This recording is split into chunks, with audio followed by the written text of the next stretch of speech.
Welcome to the deep dive. Today, we are taking on a source that is, well, it's foundational, it's profound, and it's surprisingly practical. Mm-hmm. We are diving into excerpts from the Majjhima Nikaya, or the Middle Discourses. This is one of the richest, earliest Buddhist collections you can find. And it's so much more than just a list of, philosophical rules. Exactly. This is a deeply textured blueprint for dismantling suffering. That's a great way to put it. The Majjhima Nikaya is uniquely powerful because it masterfully blends this very dense philosophical insight with genuinely compelling narrative scenarios. So it tells stories. It tells stories. It has a lot of the dramatic energy we might find in the longer discourses, the Digha Nikaya, but it doesn't get lost in, these lengthy cosmic elaborations. Just stays grounded. Very grounded. Instead, it offers these radical insights into existence and the path to liberation, all wrapped up in engaging stories that showcase the teacher's incredible wisdom. And his skill. And his skill in adapting his teachings to the specific needs and, the temperaments of whomever he was speaking to. Okay, so let's unpack this for you, the learner. Our mission today is to shortcut the sheer vastness of this collection. This material is huge. It's 152 discourses. It's a lot. A huge amount.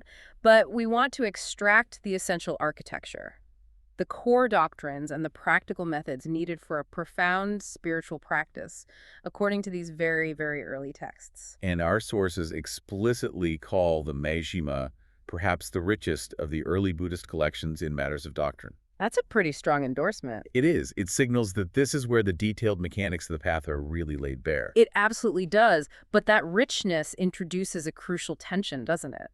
Something the sources highlight right away. Yes, the tension between pure theory and necessary practice. Right. While the Majjhima is, the deep end of the pool doctrinally, some of these discourses are noted as being for advanced students. There's a caution. A warning label almost. Sort of.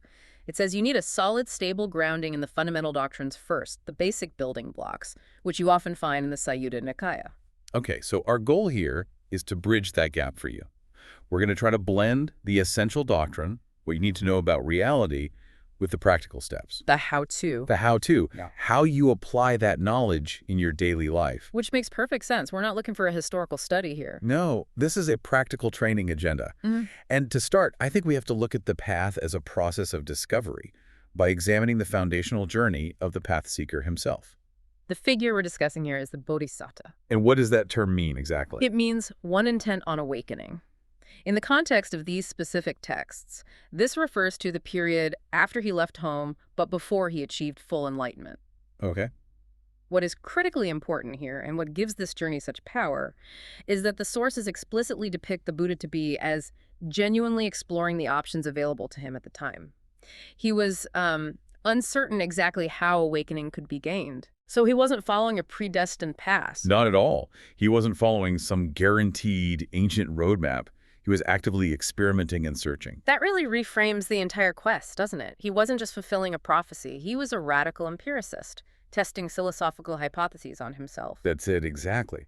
And this exploration led him to extremes, which the texts detail with incredible visceral power. It really emphasizes the sheer effort involved in discovering that middle way. The physical details of his asceticism they're startlingly vivid. They're designed to show just how far he pushed his body and his mind. They really are.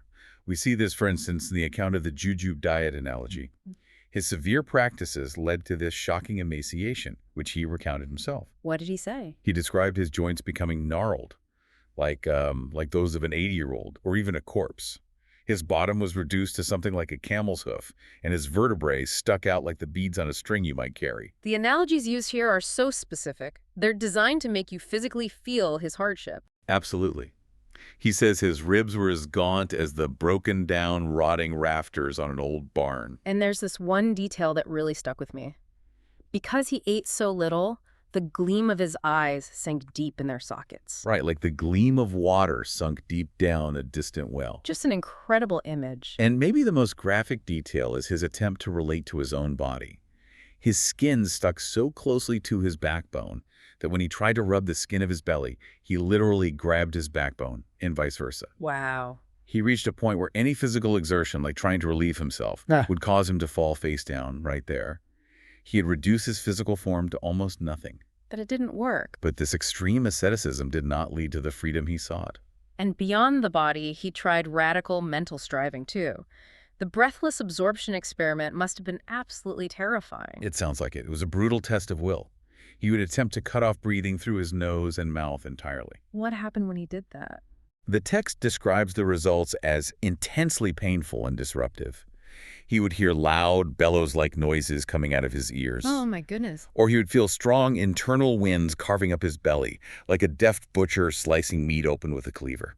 This severe striving was physically disturbing, painful, and crucially, Unsuccessful. completely unsuccessful for achieving any kind of tranquil, abiding, or final insight. So after pushing both the body with asceticism and the mind with this forced breath control to their absolute painful limits and failing, what was the breakthrough? What pivoted him onto the true path? The crucial insight came when he remembered a childhood experience. Not from the struggle, but from a memory. From a memory, spontaneously falling into jhana, or deep meditative absorption, while sitting beneath a tree during a plowing festival. Oh. This memory triggered a monumental realization. The problem wasn't pleasure itself. The issue was pleasure that was contaminated by sensual and unskillful qualities. I see. So it's not that all pleasure is bad. No. He realized that the profound pleasure and bliss found in these absorptions, which is secluded from sensuality and unskillful qualities, was not something to be feared or avoided. Okay, so if the pleasure of jhana is secluded from sensuality, that means it's fundamentally different from the pleasure of, say, eating a good meal or some other kind of sensual contact. Completely different. How is that deep, concentrated bliss the necessary fuel that the source material mentions? It's necessary because the final task, gaining freedom from defilements, requires intense, sustained, unwavering cognitive power. You can't do that if you're agitated. You cannot achieve that level of insight and stability when the mind is constantly agitated, driven by desire, or plagued by pain. The pleasure of jhana removes the immediate obstacles, things like ill will, sense desire, sloth, agitation, and doubt. It clears the way. It creates a purified, stable, focused mental state. It's called samadhi, that is absolutely required for the final, highest knowledge. By accepting this pure, non-sensual pleasure, he found the middle way, the path of balanced effort between indulgence on one side and mortification on the other. And that distinction, the quality of the mental state, not just avoiding all comfort, that's what defines the true path. So once he achieved this awakening, was his immediate response to just go out and share this profound, hard-won knowledge with everyone? No, actually. Initially, there was a profound reluctance. Really? The sources detail a moment of deep introspection where, after awakening, he felt the teaching was subtle, going against the stream, deep, hard to see, and very fine. He didn't think people would get it. He doubted the capacity of others to understand it, especially those mired in greed and hate. He felt the explanation work was just too difficult, and his mind inclined toward remaining passive, just enjoying the fruits of his awakening in solitude. But the world didn't lose out, thankfully. This hesitation leads to one of the most famous narrative interventions in the entire tradition. Yes, the narrative introduces the heavenly intervention of Brahma Sahampati. Brahma appeared before him, arguing passionately that the world would be lost if he didn't teach. And what was his argument? He assured the awakened one that not all beings were hopelessly mired in defilement. There are beings with little dust in their eyes, Brahma insisted.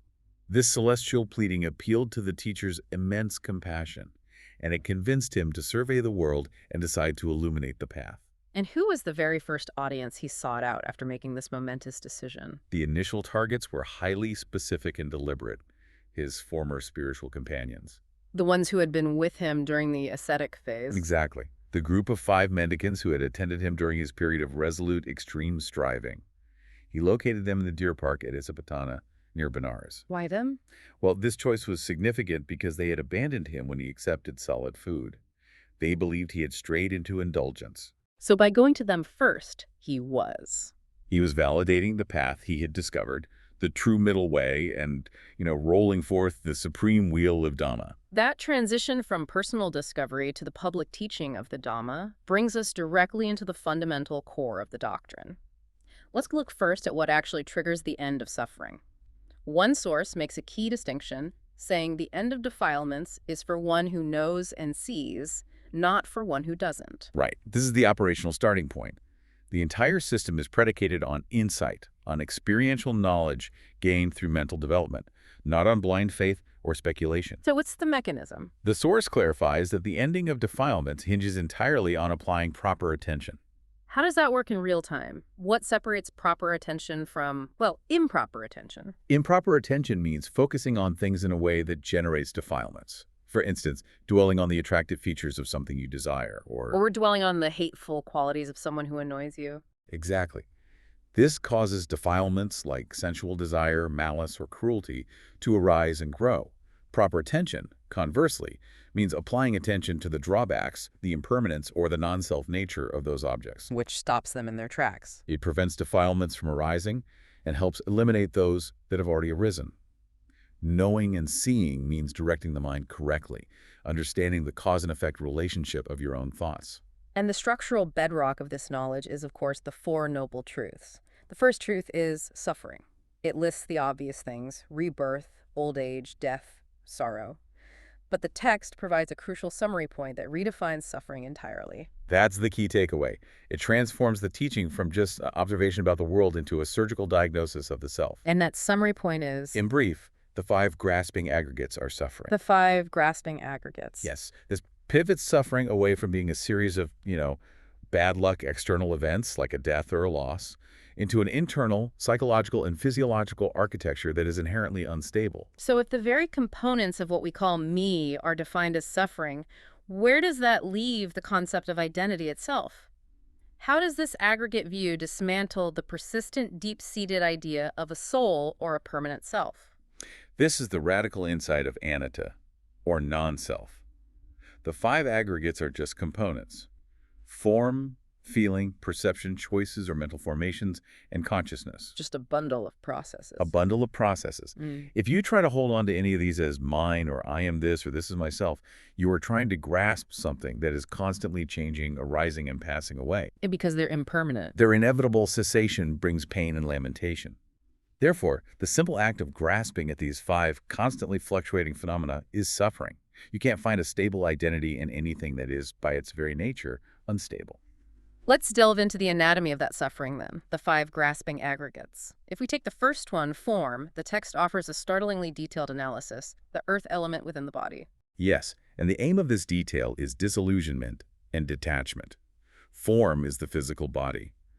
To see its true nature, you are asked to contemplate all things hard, solid, and appropriated internally. This is an abstract anatomy, is it? No, it's a gross inventory. Head hair, body hair, nails, teeth, skin, flesh, sinews, bones. It goes on? It does. Internal organs like the heart, liver, spleen, and lungs, all the way down to the undigested food and, quite graphically, feces. That inventory is deliberately designed to strip away the conditioned perception of beauty or permanence. Exactly. It forces you to confront the body not as this desirable shell, but as a collection of impermanent and, frankly, fundamentally disgusting components. But that's just form. How does the principle of impermanence and suffering apply to the more slippery, momentary aggregates like feeling and perception? The same principle holds true. Feeling, whether it's pleasant, unpleasant, or neutral, is momentary. If you grasp pleasant feelings, you suffer when they pass. If you reject unpleasant feelings, you suffer while they persist. And perception. Perception, the process of recognizing or labeling, is also transient. Choices, the volitional, intentional impulses, or sankara, they're the drivers of karma, but they're driven by ignorance and are therefore inherently flawed and temporary. And finally, consciousness. Finally, consciousness is dependent on the other 4. It only arises in relation to a specific sense object.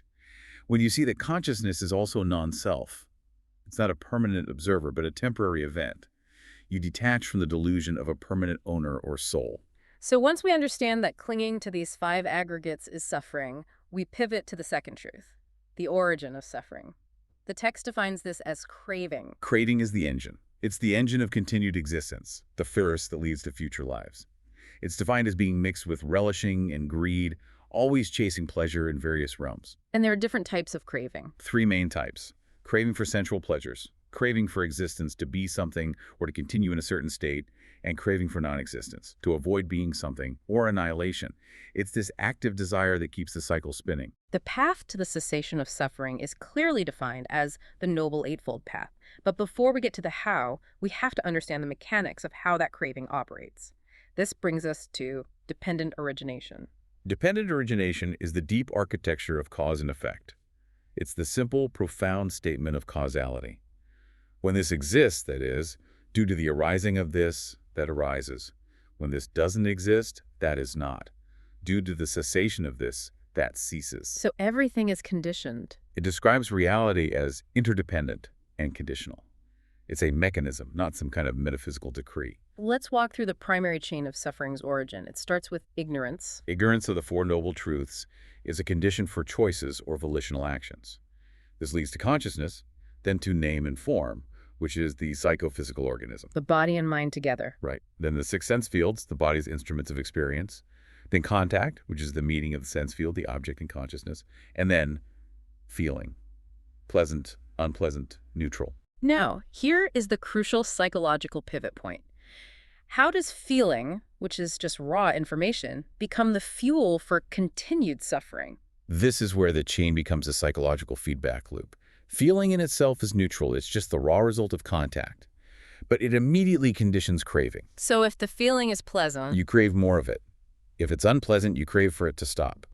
This craving then leads directly to grasping or clinging. Grasping is the crucial active investment in the existence of a self. and grasping leads to, Grasping determines continued existence in the various realms, which leads to rebirth, and thus the entire mass of suffering, old age, death, and everything in between. that detail on grasping is so important. It's the moment we stop just wanting and we actively hold on. It's a more intense level of attachment. The sources break this down into four specific kinds of grasping. First, grasping at sensual pleasures. Second, grasping at views, like eternalism or nihilism. What's the third? Third, grasping at precepts and observances. That's thinking that rituals alone, like bathing in a sacred river or performing specific ascetic acts, will bring purification. And fourth, grasping at theories of a self. So these four types of clinging are what fuel the whole cycle. They're what fuels the three states of continued existence: the sensual realm, the luminous form realm, and the formless realm. This detailed doctrine is the map for liberation. But, and this seems a bit counterintuitive, if the goal is liberation, it seems the very knowledge needed to cross over could become an impediment itself. It absolutely can, and this is why the simile of the raft is so powerful. Explain that one. A teaching is compared to a raft that a person builds to cross a dangerous river. Once they have crossed to the far shore, they wouldn't carry the raft on their head thinking, "This raft helped me so much I must never put it down." That would be absurd. So the doctrine is for crossing over, not for holding on. Precisely. The text cautions that even if you have a view that is pure and bright, like the understanding of dependent origination, if that view is cherished, treasured, and treated as your own identity or achievement, it prevents full liberation. Doctrine is a vital, indispensable tool, but the ultimate end is a state of mind free from all attachment, Including attachment to the doctrine itself. including attachment to the doctrine itself. So we have the doctrinal foundation, the architecture of suffering, and the mechanism of its origin. Now we turn to the practical application. Yeah. How does one systematically abandon these defilements? One source outlines the 7 ways to give up defilements, which sounds like an incredibly useful step-by-step checklist for you, the learner. It's a very comprehensive framework for, you could say, mental hygiene and effort. The first is seeing, which is the intellectual and experiential understanding of the Four Noble Truths. So that's the why. It provides the motivation. And motivation in the direction. The next key step, and the primary daily defense, is restraint. Let's detail restraint. This involves guarding the 6 sense doors: eye, ear, nose, tongue, body, and mind. It sounds simple, but it must be an intense, moment-to-moment practice. It is. It's moment-to-moment vigilance. When a mendicant sees a sight with their eyes, they must not get caught up in the general features or the subtle details that provoke desire or aversion. You give a modern example. Sure. Imagine you are driving, and you see an expensive, beautiful car, or someone cuts you off aggressively. If the sense door were left unrestrained, desire for the car or aversion and anger toward the driver would just become overwhelming. Right. Restraint means intervening immediately, seeing the sight or sound simply as a transient experience, thereby protecting the faculties and achieving an unsullied bliss inside yourself. a peace that doesn't depend on external conditions. The third way is using, which is about reflecting properly on necessities. How does our consumption become a tool for liberation rather than just an indulgence? This involves reflecting on all necessities, robes, alms food, lodgings, medicine, only for the purpose of sustaining the spiritual path, not for fun or adornment or decoration. So when you're eating, When eating, you reflect. I eat this alms food only to put an end to old discomfort, which is hunger, and prevent new discomfort, which is illness, not for sport or intoxication or physical bulk. This mental check transforms the act of consumption into an act of mindful, path-focused maintenance. okay, number 4 is enduring. This is the tolerance for harsh feelings, and the examples given are incredibly challenging. This means cultivating the capacity to tolerate cold, heat, hunger, thirst, pain, and abusive speech. The extreme ideal is referenced in the simile of the saw. The simile of the saw. Yes. The teaching is that even if low-down bandits were to sever the practitioner limb from limb with a two-handled saw, anyone who had a thought of hate on that account would not be following the instructions. That is an unbelievable standard. The point is not physical masochism. It's about demonstrating that the energy must be roused and the body tranquil, maintaining psychological stability even in the face of extreme torment or provocation. That is a profound level of internal fortitude. Next, we have avoiding. How is avoiding different from restraint? Restraint is active vigilance at the sense door. Avoiding is strategically removing yourself from situations you know are highly provocative. Like not going to the party if you know you'll be tempted. Exactly. It means staying away from things that are distressing or feverish, such as unsuitable remote lodgings or bad associates. If you know certain environments reliably trigger strong, unskillful defilements, then avoiding them until your mind is stronger is the correct strategy. Then there is dispelling. This sounds like active mental triage. It is. Yeah. It's the moment when an unskillful thought, sensual, malicious, or cruel has already arisen and you refuse to tolerate it. Instead of dwelling on it, you immediately give it up, get rid of it, eliminate it, and obliterate it. How do you do that? One common technique described is replacing the unskillful thought with a skillful one, like moving from anger to compassion, or reflecting on the drawback of the sensual thought. It's an active, focused, mental purification process. And finally, the 7th way is developing. This involves actively cultivating the 7 awakening factors: mindfulness, investigation of phenomena, energy, rapture, tranquility, immersion, and equanimity. These factors are the positive mental resources that must be built up to make the mind a fit vehicle for liberation. If we look closer at that restraint aspect in the doctrine of suffering, the sources go deep into analyzing the drawbacks of sensual pleasures. They paint a picture of intense suffering caused by the chase for sensory gratification, even in this very life, long before any notion of rebirth. Yes, the practical drawback of sensual pleasure is illustrated most vividly by the life of the householder. The text describes a gentleman striving to earn a living, Whether through farming and trade back then or modern equivalents like computing, accounting, or government service today. This striving is characterized by facing constant discomfort: cold, heat, mosquitoes, and the risk of death from hunger and thirst. And the suffering just accelerates if the effort fails. Exactly. If they fail to earn the money they sought, if the business fails or the crops die, they sorrow, wail, lament, and beat their breast in despair, saying, "Oh, my hard work is wasted, my possessions are consumed." This entire process, the constant labor, the anxiety, the risk, and the failure-induced sorrow, is described as a massive suffering caused by sensual pleasures apparent in this very life. It's the constant worry. The constant worry and labor that accompanies attachment to sensory life and material security. To really drive home the danger, the teaching uses some intense similes. Sensual pleasures are likened to things that are attractive in the short term but carry deadly risks. They're likened to a bare skeleton. You only get to pick at the temporary scraps of flesh, finding no true satisfaction. They're a poisonous snake's head that must be dropped immediately upon recognition, lest it kill you.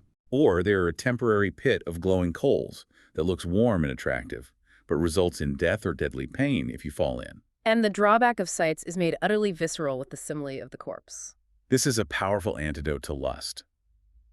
If you view what was formerly considered an object of beauty as a corpse discarded in a charnel, ground-bloated, livid, festering, and being picked apart by animals, the drawback of sights becomes undeniably clear. It's impossible to ignore. The mind, seeing the ultimate impermanence and grossness of the physical form, naturally loses its attachment to the beauty. It leads to detachment. So if we accept these drawbacks and choose the path of cessation, how is that path structured as a holistic system? We come back to the Noble Eightfold Path. The Noble Eightfold Path is presented as an active conscious training agenda covering 8 synergistic factors: right view, right thought, right speech, right action, right livelihood, right effort, right mindfulness, and right immersion. And the key principle here is that these aren't sequential checklist items. No, they're integrated factors that feed into each other. Right view, the intellectual understanding of the Four Noble Truths, must inform right thought, which in turn conditions right speech and right action. They all work together. And the commitment required is absolute, regardless of what's happening around you. That's vital. The texts emphasize that you must resolve to practice these tenets even when others exhibit the opposite qualities. For instance, the resolve is, others will have wrong speech, but here we will have right speech. It's an internal, personal commitment to cultivating skillfulness, independent of the external environment or the behavior of others. So right immersion leads us to the formal, concentrated practice, the 4 stages of absorption, or jhana. We noted earlier that this jhanic bliss is the necessary fuel. What is its specific function within the path of liberation? The stages of jhana are the path for giving up the 5 lower fetters: Which are? identity view, doubt, misapprehension of precepts and observances, sensual desire, and ill will. The path of absorption refines the mind. Can you walk us through that progression briefly? The progression begins with the first jhana, which is characterized by intense rapture and bliss, born of physical and mental seclusion, accompanied by directed thought and sustained thought. So the mind is still active. It's active but focused. As the mind settles, the second jhana drops the directed and sustained thought, leaving only the rapture and bliss. By the third jhana, the excitement fades, leaving this deep, peaceful bliss and equanimity. And the fourth? Finally, the fourth jhana is entirely without pleasure or pain. It's marked by profound, pure equanimity and perfect mindfulness. So this highly refined, concentrated state is the prerequisite for ultimate insight. Why is that mental purification so necessary for the final cessation of suffering? When the mind achieves this level of stability and refinement, when it becomes purified, bright, flawless, rid of corruptions, pliable, workable, steady, and imperturbable, immersed in samadhi, Then it's ready. then it is extended toward the knowledge of the ending of defilements. This highly refined concentration is a lens through which you truly understand the Four Noble Truths completely, seeing reality without distortion. It culminates in the undefiled freedom of heart and freedom by wisdom. Without this purified mental state, the deep realization required for cessation simply isn't possible. Now, moving from the individual's internal practice, we look at the social dimension. The path is practiced within the Sangha, the spiritual community. And it's important to clarify that Sangha is used in 2 important senses, right? Yes. The first is the literal monastic order, the Bhikkhu, those who have taken ordination and live by the monastic rules. The second, broader, and arguably more profound sense is the community of noble disciples, the Savakasa. And that includes more than just monastics. It includes monastics, but it also includes lay followers who have reached stages of awakening. It's a community defined by insight and spiritual attainment, regardless of whether they wear robes. The texts provide a wonderful example of deep monastic harmony in one discourse, detailing the daily life of the venerables Anuruddha, Nandiya, and Kimbala. What stands out about their shared discipline? It illustrates a cooperative diligence that minimizes ego and maximizes mindfulness. Their shared discipline was meticulous, and it was nonverbal. What do you mean by nonverbal? For example, whoever returned first from alms round was responsible for preparing the seats, putting out the drinking water, and setting out the rubbish bin. If there were leftovers, the last to return ate them or disposed of them properly. If a water pot was empty, they would simply set it up. And the text notes that they wouldn't break into speech for these organizational tasks. That's a powerful statement about silent, mindful coordination. It is. It shows that communal efficiency and respect were rooted not in constant verbal communication or explicit assignment of duties, but in silent, mindful anticipation of needs and collaborative effort. And they met regularly for discussion. Every 5 days, they sat together for the whole night to discuss the teachings and deepen their insight. Their harmony was a product of mutual respect and dedication to practice, not just organizational structure. This emphasis on shared, disciplined practice contrasts sharply with the need to handle conflict when it arose. What kind of dispute was considered the most damaging to the community? The sources drew a very clear line between minor disagreements and existential threats. Disputes over livelihood, property, or minor points of the monastic code are considered minor matters. What? But a dispute arising in the saga concerning the path or the practice disagreements about the fundamental teachings of the Dhamma is profoundly harmful Why is a doctrinal dispute so much worse than a personal squabble? because it undermines the foundation of liberation for everyone. Such a dispute, if allowed to fester, is described as being for the hurt and unhappiness of the people, for the harm, hurt, and suffering of gods and humans. It sows doubt in the mind of the general community. And what's the cause? The key cause of argument is a mendicant being irritable and hostile, lacking respect for the teacher, the teaching, and the Sangha. The sources insist that disputes must be settled impartially by removal or reconciliation in the presence of those concerned, agreeing with the established, verifiable guidelines of the Dhamma. To emphasize the difficulty of maintaining inner peace, even for those on the path, we have the powerful story of Vidahika and her maid Ka. This is a great anecdote about the illusion of ethical perfection. It's a perfect illustration of what you could call conditional virtue.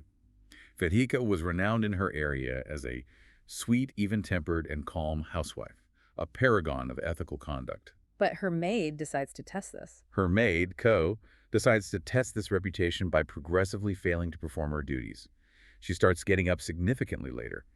Vedhika, annoyed, first uses harsh, sharp words. And then Ka pushes it further. She tests her again, getting up even later. Finally, Vedhika completely loses her composure and strikes Ko with a wooden door bolt, breaking her head open. The story reveals that her famed sweetness was entirely conditional on external events, specifically Kai's diligent work. The anger was only suppressed, not eradicated. Exactly. This anecdote is then used to instruct monastics about the importance of rigorous, unconditional mental training.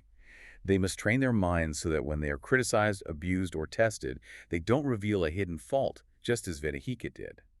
If their patience only holds up when life is easy, their virtue is brittle and useless when it's needed most. The teachings didn't shy away from external comparisons and rigorous debate either. We see this in the confrontation with the Jains, specifically regarding the ethical ranking of deeds or rods. The debate with Digatapasi centers on the Jainyaka clan's view on performing bad deeds. The Jain doctrine held that there were 3 rods that carry out actions: physical, verbal, and mental. And their ranking was the issue. When asked which was the most blameworthy, the Jain view insisted that the physical rod is the most blameworthy, believing the physical act itself carries the primary weight of consequence. The Buddha used a specific counterexample to refute this. What was the philosophical distinction being drawn? The fundamental distinction is between action and intention. The Buddha asked Digatapasi which caused more harm: a person who intentionally commits murder or a person who accidentally steps on a bug. Ah, I see. The Buddha's position was that if the physical rod were the most blameworthy, then a person could kill thousands of beings unintentionally and suffer more than a person who merely harbored violent thoughts but committed no physical act. So the core of the refutation is that the mental intention, the choice's aggregate, is the true originator of the moral quality of the deed. Yes. The mental intention is the driving force that leads to future karmic results. The debate was so powerful and the explanation of intentionality so clear that the lay follower Upali, who was present, converted immediately and declared his faith. And the Jains didn't believe it. The Jain Nataka, upon hearing this conversion, initially dismissed it as impossible, insisting that a wealthy, famous patron like Upali could never become the Buddha's disciple. Only the reverse could be possible. If we widen the scope of comparison, the teachings define the path by contrasting it with other religious practices of the time through the definition of the 4 kinds of people. This classification is based on how a person interacts with suffering. Do they inflict it or do they transcend it? The first 3 types are all forms of generating or inflicting suffering. What's the first? First, the person who mortifies themselves, severe ascetics, like the Buddha to be's earlier experiments. Second, the person who mortifies others, slaughterers, hunters, executioners, or those with other cruel livelihoods. Third, the person who mortifies both themselves and others. And the example given for that third type is particularly stark, showing that wealth and status don't preclude self-inflicted pain or cruelty. It describes an aristocratic king or a well-to-do Brahmin commissioning a large, cruel sacrifice. He shaves his head, smears his body with ghee, and lies on the bare ground, mortifying himself. But crucially, he also commands his workers to slaughter many bulls, bullocks, heifers, goats, rams, and horses for the sacrifice. So his workers are suffering too. His bondservants and workers perform these duties under threat of punishment and danger, weeping with tearful faces, thereby mortifying others. They are simultaneously inflicting and experiencing suffering. And the fourth kind of person is the goal. The fourth person doesn't mortify either themselves or others. This person lives without wishes in the present life, extinguished, cooled, experiencing bliss, having become holy in themselves. This is the definition of the path leading to awakening, a path that maximizes peace and minimizes harm for oneself and others. Finally, how is the authority of the teacher established? It's not based on logic alone or inherited lineage, but on direct knowledge. This is explained through a compelling image, the elephant tracker simile. The monk Vajrayana praises the Buddha, saying his devotion rose not from blind faith, but because he saw 4 footprints that led him to the definite conclusion. The Blessed One is a fully awakened Buddha. So these footprints are objective, verifiable criteria. Yes, they signify direct, unique knowledge and a superhuman distinction. What were these 4 powerful signs that Vajrayana observed? The first footprint he saw was intellectual triumph. He observed how clever aristocrats and thinkers, subtle hair-splitters accomplished in the doctrines of others who intended to refute the Buddha, were invariably drawn to him. They would engage in debate, fail to argue, and often abandon their previous systems and ask to become disciples themselves. So that's the first. What's the second? The second footprint was the demonstrable power of the teaching for the laity. He observed many lay people, men and women, achieving the stages of awakening, like Upali becoming a once-returner. So the proof was in the results for both opponents and followers. Exactly. The third footprint was seeing the disciples realizing the 4 absorptions, the jhanas. This verified that the path to deep, focused concentration was real and teachable. And the fourth footprint was the ultimate proof, the teacher's ability to guide beings to the end of suffering. It was the cumulative evidence. The cumulative evidence of the teaching's transformative power convinced Vajrayana. Just as an elephant tracker sees a footprint so large that he concludes, "This must be a big bull elephant," Vajrayana concluded, "This must be a fully awakened Buddha." So if we synthesize everything we've discussed, the truths, the practice, and the objective results, what is the ultimate defined purpose of the spiritual life? When asked, what is the clear single goal? The ultimate goal, as stated directly in one discourse, is extinguishment by not grasping. Extinguishment by not grasping. This is the cessation of the entire mass of suffering. The goal isn't achieving a better heaven or a different type of existence. It is to realize the final, undefiled freedom of heart and freedom by wisdom achieved in this very life due to the complete ending of defilements. And the realization is described in very conclusive terms. Very. It's experiential knowledge. Rebirth has ended. The spiritual journey has been completed. What had to be done has been done. There is no return to any state of existence. To achieve this extinguishment by not grasping, sustained effort is not optional. It's a non-negotiable prerequisite. The texts detail the qualities required, often using agricultural or animal training analogies, like the simile of the horse or elephant. To attain these high achievements, the practitioner must cultivate 5 essential factors: faith, confidence in the path, health; integrity, honesty, and ethical living energy, which is consistent effort; and wisdom, understanding the doctrines. And the sources are very clear on this. Incredibly clear. They say it is not possible for a faithless, unhealthy, deceitful, lazy, witless person to achieve these high attainments. Effort must be steadfast, appropriate, and based on solid virtues. The taming the wild elephant analogy is a great illustration of this. It shows the systematic process of conditioning the mind, moving it from the wilderness of defilements to a state of profound peace. It's a beautiful metaphor for mental training.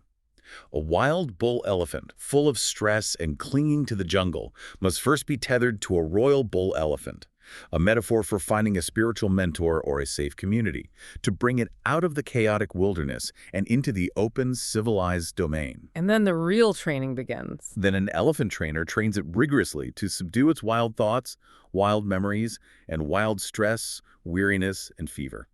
So the ultimate goal of the training is not just obedience, but internal transformation. Exactly.